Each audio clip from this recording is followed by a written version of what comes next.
a front line in the battle for the West Bank. The Palestinians wielding the torches are trying to spot Israeli settlers who might be mounting another deadly attack on their village. Unlike the men terrorizing them, the villagers are not allowed to carry firearms, and when there are confrontations, it's the Palestinians who come off second best. These pictures were recorded in July, when 2 casualties had to be rushed to hospital where they died from their injuries. One had been shot, the other beaten.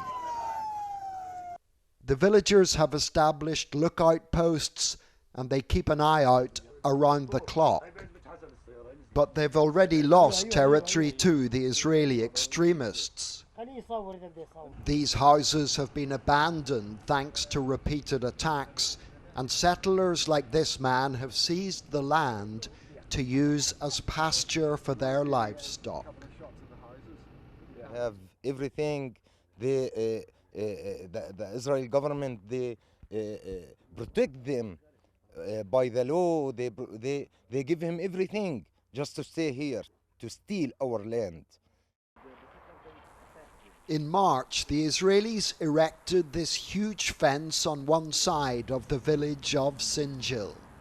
Where bridges are needed, it's yet another barrier to reinforce division. Given that this year has seen a record number of settler attacks here on the West Bank, you might imagine that this fence was built to keep settlers out of this Palestinian village. But it wasn't. It was built to keep the Palestinians in.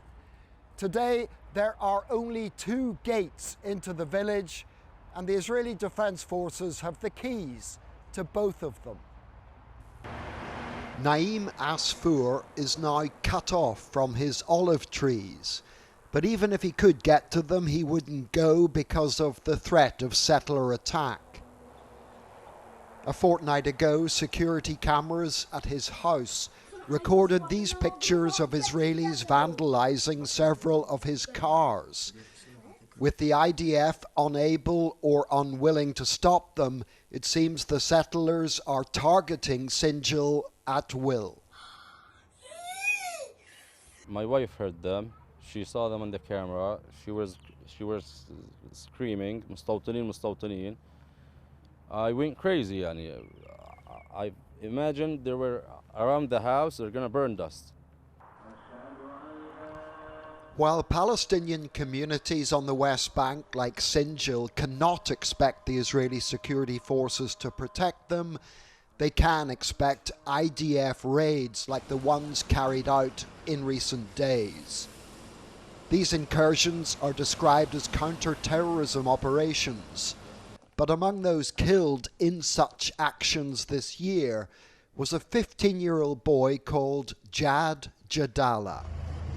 This is him on the ground shortly after being shot. Ambulance crews, on alert because of the raid, say the Israeli soldiers prevented them from getting to the boy. They pointed lasers and torches at us, signaling us to back off and not advance.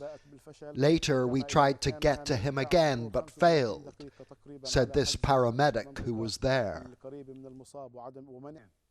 Jad died where he lay. The IDF told us that this footage is proof the soldiers provided what they call initial medical treatment. However, the video runs for nearly 4.5 minutes before a soldier finally kneels down to examine the boy. The IDF also said he was a terrorist who tried to attack them. That's impossible, said his mother. He was afraid of them and just wanted to be left alone. This is the wall that cuts off the West Bank from Israel and Jerusalem. Walid Hamad has just been told that the barrier, where it's close to his home, will be moving eastwards. Unlike some of the neighbouring demolished properties, there was proper building approval for Walid's house, but that won't save it now. He's just been told that it's to be demolished because this whole area is becoming a dumping ground. We don't know where we'll go because we have no alternative. It's our only home and we've worked on it our whole lives, he said. This theatre in East Jerusalem is closed after Israeli police officers raided the place minutes before a performance by Palestinian children. Still in costume, they were visibly upset after they and the 300 people in the audience were ordered out. "You've got 5 minutes," shouted one officer. The police claim the musical production called Dreams Under the Olive Tree was improperly funded and lacked the required permit. However, the promotion flyer indicates it was funded by foreign groups, including the British Council. The children, were talking about children from 6 to 16 years old, so they were really frightened and they were really scared, and the dreams and the hope of having fun, enjoying their time, turned into crying, screaming and shouting. Yeah. It's no coincidence that the increased hostility towards Palestinians is happening while the most right-wing government in Israel's history holds power. However, this political lecturer at the Hebrew University says the majority of Israelis would not approve of what's happening if they knew about it. This is something which is done out there in the West Bank, in the settlements, in the hills, in East Jerusalem, places that Israelis, mainstream Israelis, do not go to. The old city of Jerusalem is a religious melting pot, but some Israeli extremists don't like it that way, and Christians in particular have become favoured targets for spittle and abuse. This is the most senior monk in Jerusalem being spat and shouted at. And this is him being told to take off his cross. Father Nicodemus Schnabel is abbot of Dormition Abbey, one of Christianity's most important churches. He says the abuse is getting worse. But what it's really new, it's now in daylight. It's not hidden in the very early morning hours, on the very early night, and nobody else is around. No, the people realize they are caught on camera, and they don't care.